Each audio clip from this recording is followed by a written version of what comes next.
Check.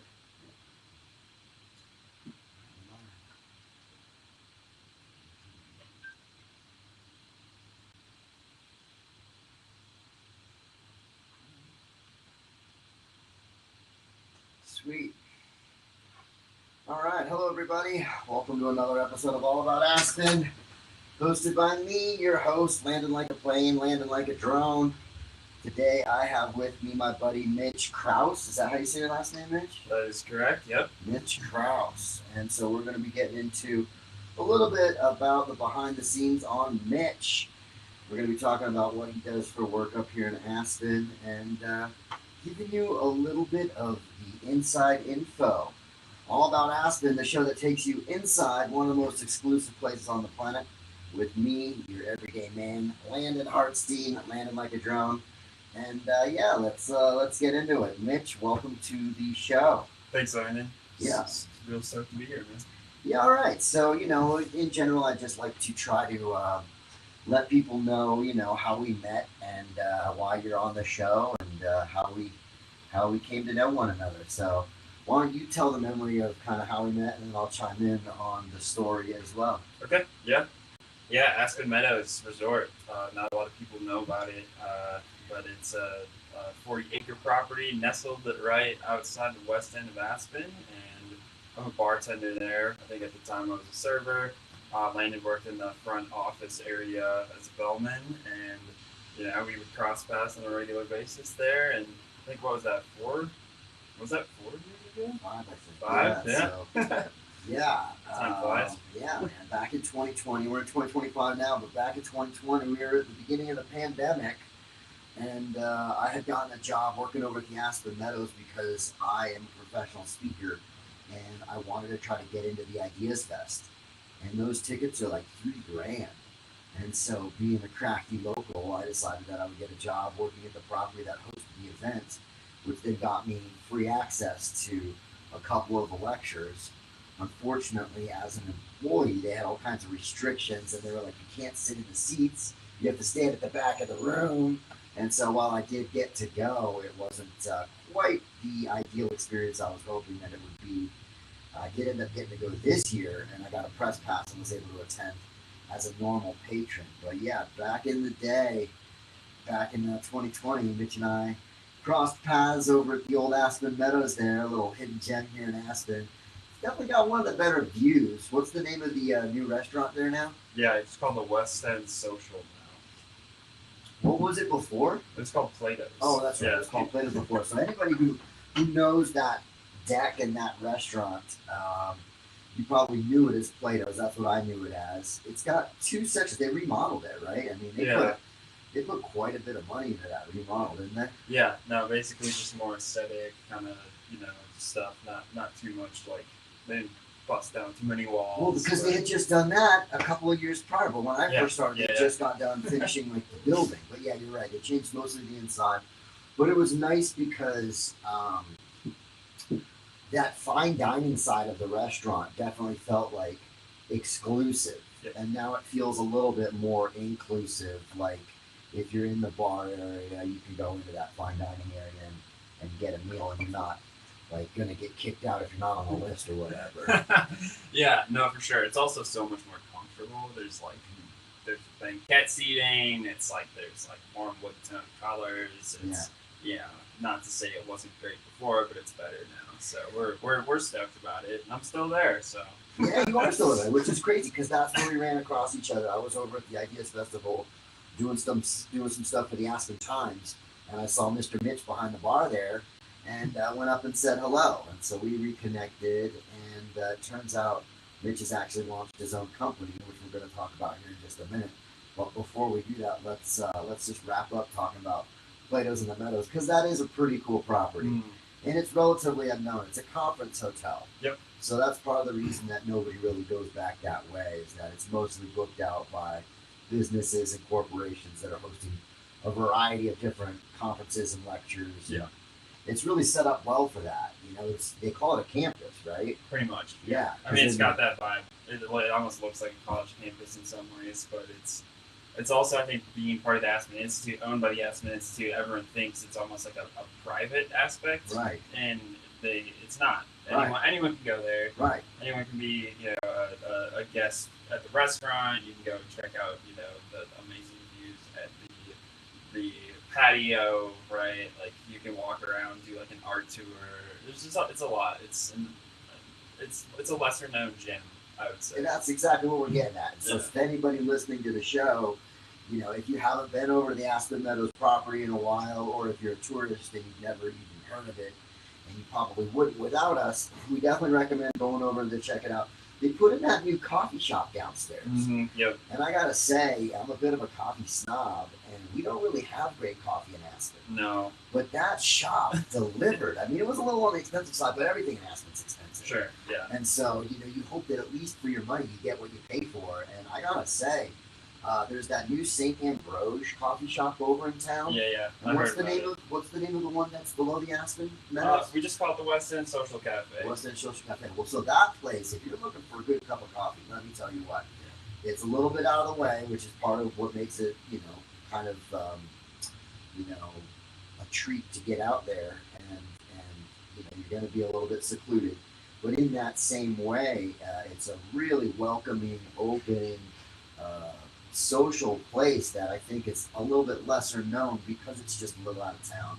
But I'm telling you what, if you are a coffee snob like I am, make your way over to the West End Social Cafe and get yourself anything on that coffee menu. I think I just had a straight black coffee, but my buddy had like a mochaccino or something that I tasted his. It was on, and they have pastries too. Oh yeah. The pastries are the big one.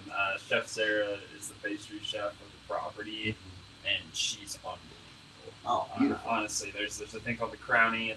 It's a croissant made with a brownie inlaid inside of it, and I don't think I have to explain that that's just heaven. Yeah. So a croissant brownie. I mean, that sounds like it's better than a cronut. Oh yeah. No, 10 out of 10. 10 out of 10 recommended. Oh, well, there you go. He works there, so that's a solid recommendation. Anytime an employee recommends something from their own establishment, I think that's a good tip. Yeah. So come by. I'll make you a drink. Awesome. Well, you know what? I was blown away by how good the coffee was, particularly because we just don't have great coffee in this town. So to find a nice one, it goes on the mental note checklist. So anybody looking for a good cup of coffee, head on over to the West End Social Cafe over at the Aspen Meadows there, and order yourself up something tasty. So with that said, I'll chime in a little bit on how we met. So we had a mutual group of friends. Some of them have moved away. I think you're still living with one. You're still living with Luke, right? Yeah. So that's pretty cool.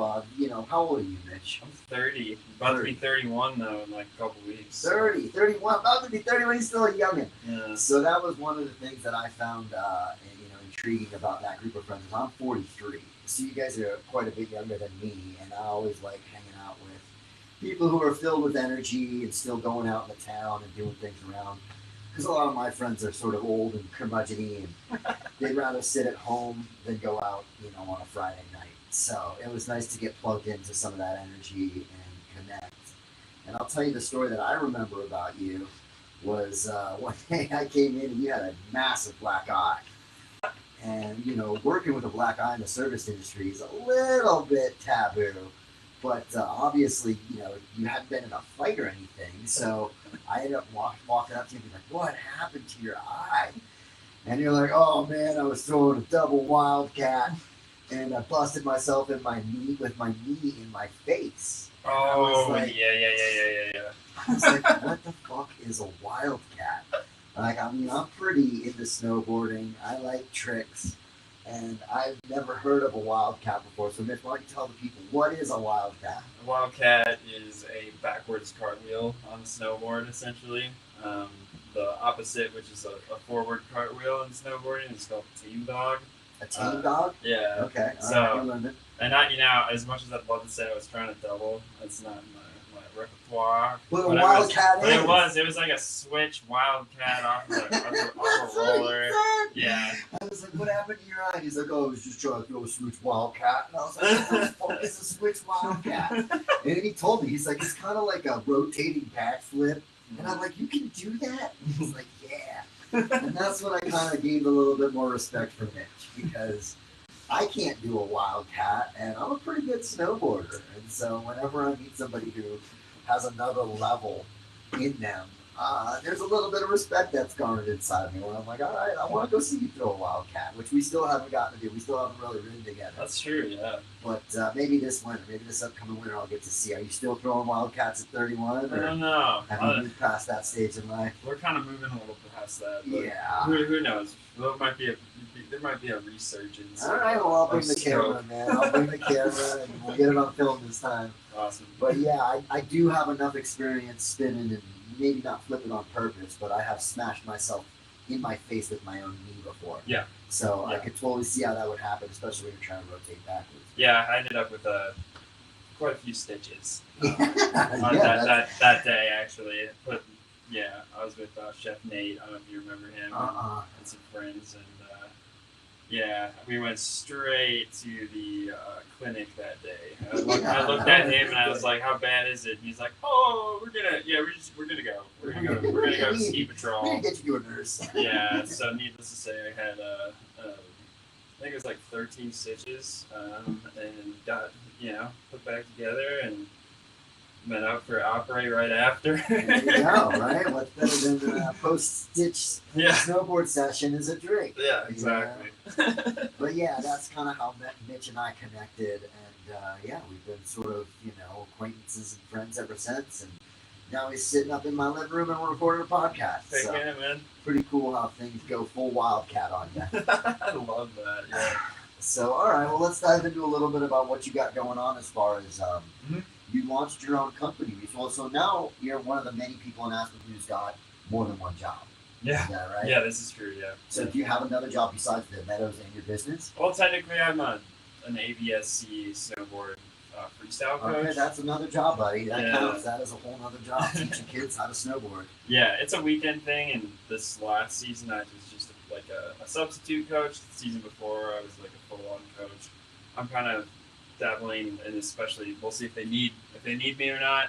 If they do, I'd love to be able to do that this week or this winter, Yeah. and fill my weekends that way. It's an amazing program, and just helping out, like being a part of like that progression cycle for young kids. This is one of those few places where, like, when you're talking about ski school, these kids are like the best in the world. Like it's ABSC is the Aspen Valley Ski Club, and so it's a private club that all the parents up and down the valley from Aspen all the way to Glenwood put their kids in, kind of like a going to school, but in a way that is leveling up their abilities.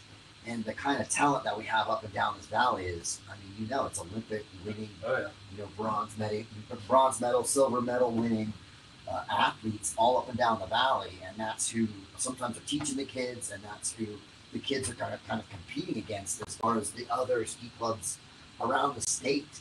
So it's not just a run of the muck ski club. It's a top tier club, and people like yourself throwing wildcats, teaching little kids how to do that kind of thing is part of the draw to bringing someone like you in. Yeah, we got to be careful because if any of the athletes hear this, they're gonna be like, "Coach, we want to see the wildcat." Yeah, exactly. Well, you moved on. That was a 25-year-old bitch. Yeah, exactly.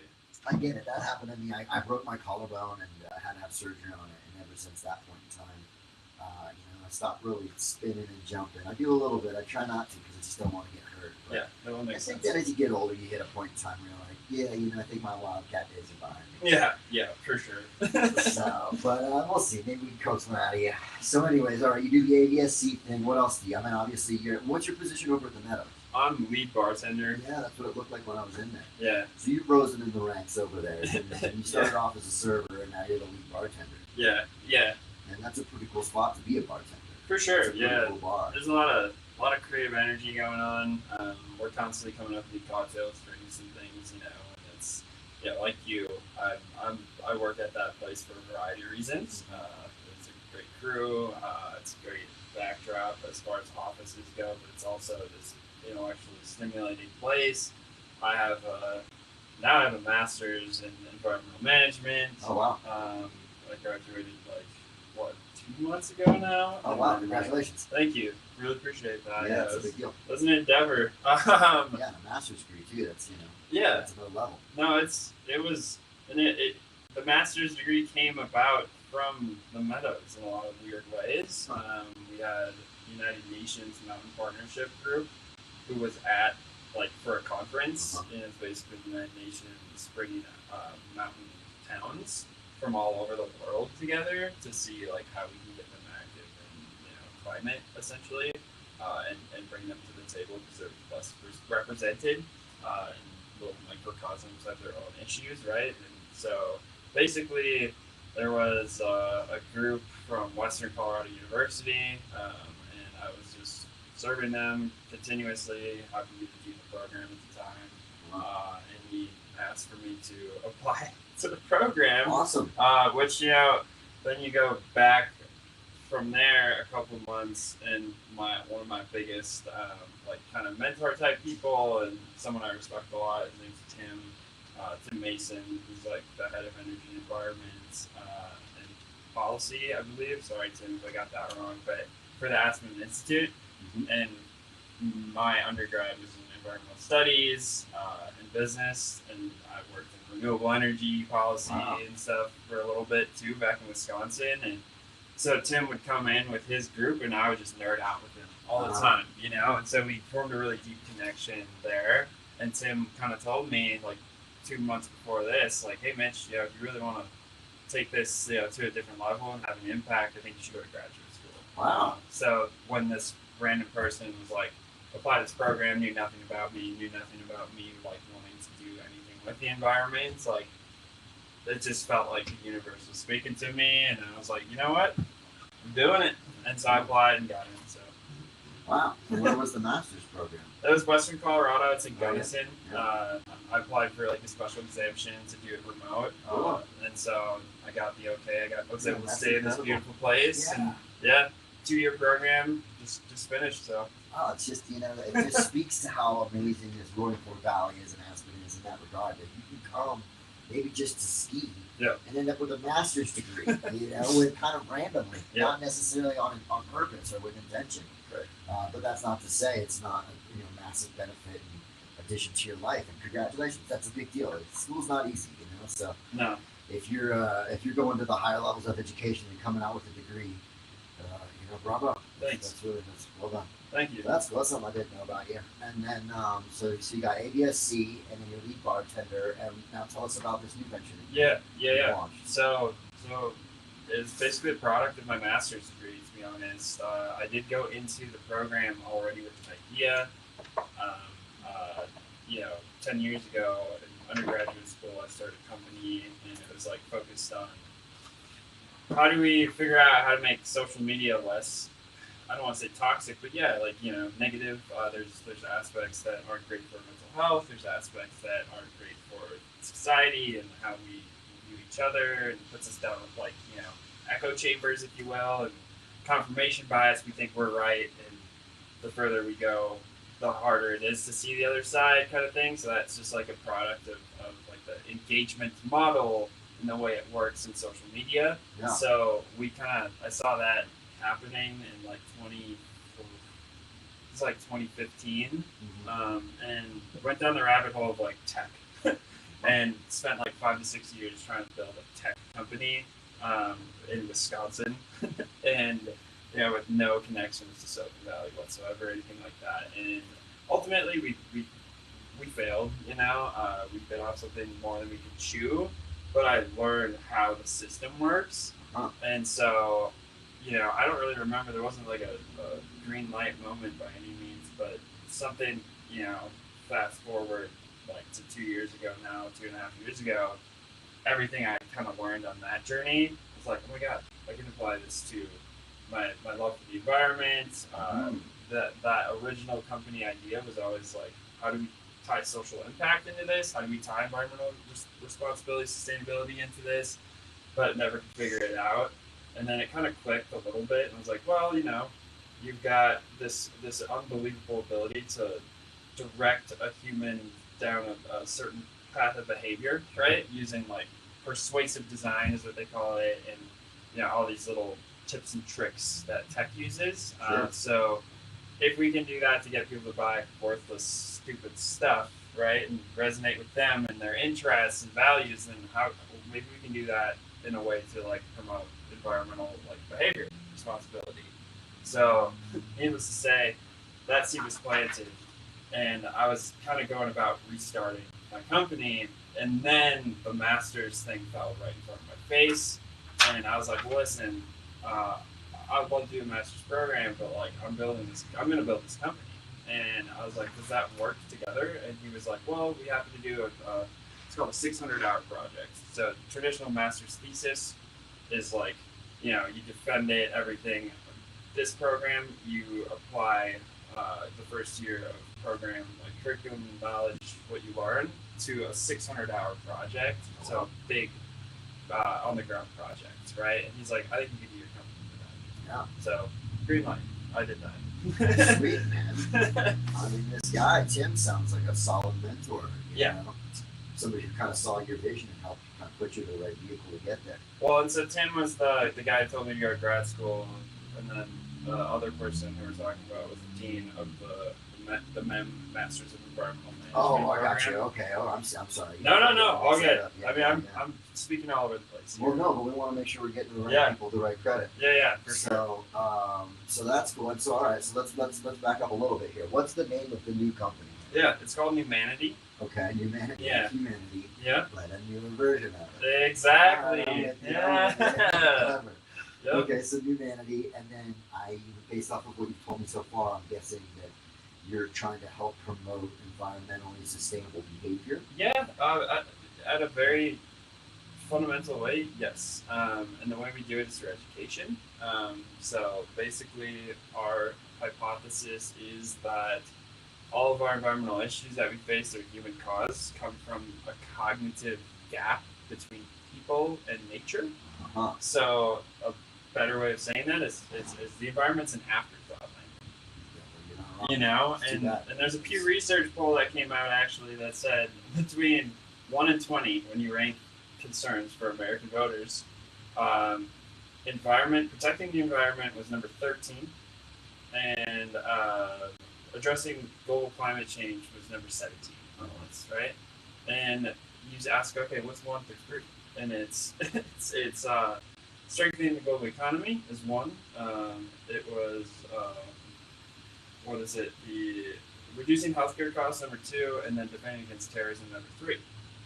But it took me a master's degree to realize that without 13 and 17, or 14 and 17, it's 1 through 3 doesn't matter, right? But that shouldn't be the case. So the antidote is higher education, right? It's EMBS, like pathways down a deep rabbit hole. But how expensive is that? I have $45K now of debt thanks to the program, which is awesome, 100% worth it. But that's not cheap, right? And that's a huge like barrier to entry. Not everyone has the ability to do that.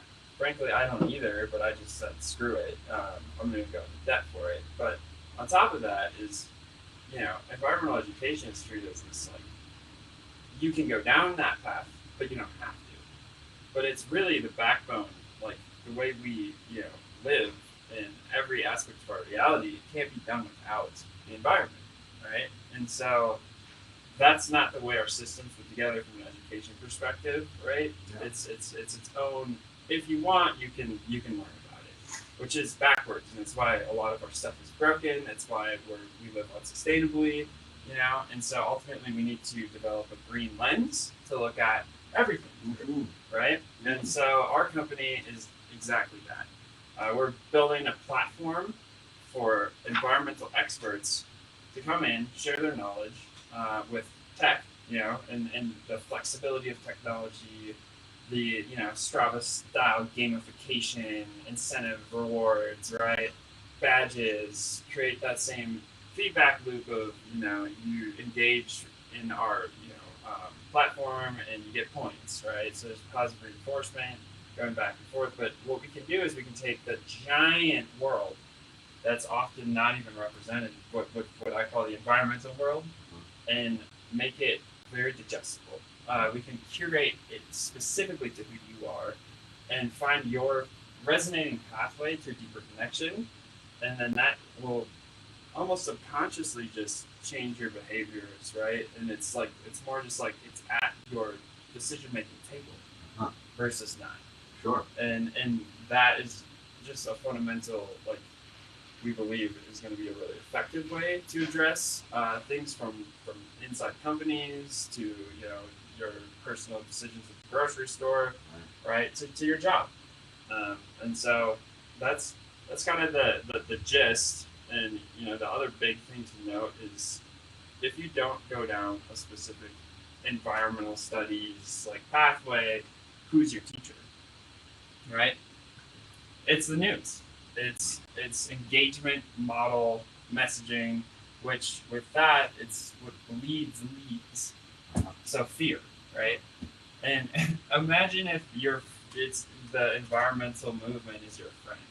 Well, they often use fear mongering, right? We use that, and then we use like shame. And like if you have a friend who's saying like, "What did you do today?" and like, "Hey man, like you're gonna die in 10 years, because of this and those actions," like you don't want to hang out with that friend, right? So we're trying to kill. Right? Like it's just, but that's what's happened, and so that's a huge turnoff. So basically, someone ends up not even exploring what is their lifeline, and we're so disconnected. So that's our whole game plan: is take away that doom and gloom, take away all that, just bring people into the amazing wonder of the environmental world, and have them, their sense of interest, their sense of also like, hey, what the heck's going on with my future, especially young people. They feel disenfranchised, they're scared, right? And like we have them enter the door with that curiosity, with a little bit of like being lost, and then they ultimately walk in and they walk down a funnel that at the end of that funnel is a sense of agency. It's a sense of like, I have control over my future, I know what's going on, and also empowerment to do bigger things, right? Because I think that's the important part too, is one person can do a lot of really cool stuff, so we can empower people to do that. So that is a long answer. No, this sounds pretty noble, and again, we're trying to keep these around a half an hour, but I think we're going to go over, so we might have to end this and start up the second one here, because now I've got some more questions for you. If you want to ask. So let's wrap this for right now, and then we'll come right back with part 2. What do you think about that? Sounds good. All right, hold on just 1 second.